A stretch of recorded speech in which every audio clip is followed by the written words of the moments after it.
নমস্কার। আজকে শ্রীমদ্ ভাগবত গীতার প্রথম পৃষ্ঠা পাঠ করতে চলেছি। ভূমিকা।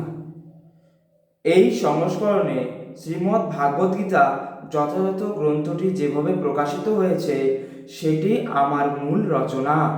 এই গ্রন্থটি যখন প্রথম প্রকাশিত হয় দুর্ভাগ্যবশত তখন মূল পাণ্ডুলিপিকে সংক্ষিপ্ত করে 400-ও কম পৃষ্ঠায় সীমিত করা হয় ও তাতে কোনো ছবি ছিল না এবং শ্রীমদ্ ভাগবত গীতার অধিকাংশ শ্লোকই কোনো ব্যাখ্যা দেওয়া সম্ভব হয়নি।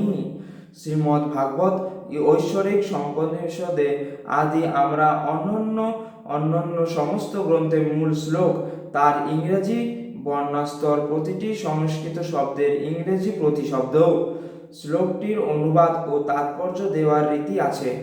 তার ফলে গ্রন্থগুলি খুব প্রামাণিক ও বীজজনিতভাবে এবং তার অর্থ স্বতঃস্ফূর্ত হয়ে ওঠে। তাই তার মূল পাণ্ডুলিপিকে যখন সংক্ষিপ্ত করতে হয়েছিল তখন আমি খুব একটা খুশি হতে পারিনি, কিন্তু পরে যখন শ্রীমদ্ ভাগবত গীতা যথাযথ গ্রন্থের চাহিদা বেশ বাড়তে লাগলো তখন অনেক পণ্ডিত ও ভক্ত এই গ্রন্থটি পূর্ণ আকারে প্রকাশ করবার জন্য আমাকে অনুরোধ করতে লাগলেন এবং মেসার্স ম্যাকমিলান অ্যান্ড কোম্পানিও পূর্ণ আকারে গ্রন্থটি প্রকাশ করতে সম্মত হলেন। এই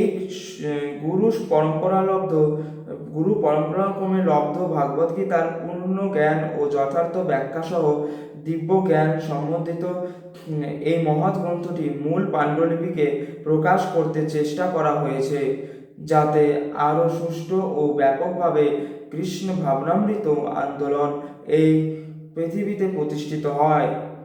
আমাদের কৃষ্ণ ভাবনামৃত আন্দোলন এই অকৃত্রিম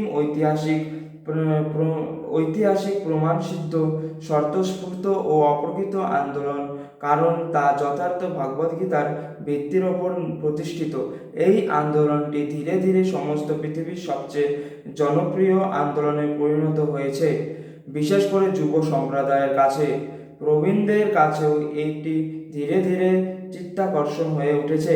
তারা এর প্রতি এমনভাবে আকৃষ্ট হচ্ছেন যে আমার অনেক শিষ্যের বাবা এবং ঠাকুরদাও আমাদের এই মহৎ গ্রন্থটির আন্তর্জাতিক কৃষ্ণ ভাবনামৃত সংঘের আজীবন সদস্য হয়ে তাদের সহানুভূতি জানাচ্ছেন।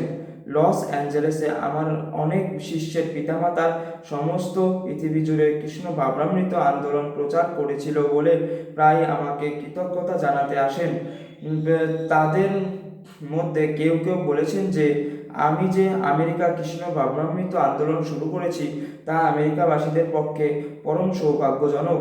প্রকৃতপক্ষে এই আন্দোলনটির পিতা হচ্ছে শ্রীকৃষ্ণ নিজেই, কারণ বহুদিন পূর্বে তিনি এই আন্দোলনটি শুরু করেছেন, কিন্তু গুরু পরম্পরার দ্বারা আজকে মানুষের সমাজে তা সুলভ হয়ে নেমে এসেছে।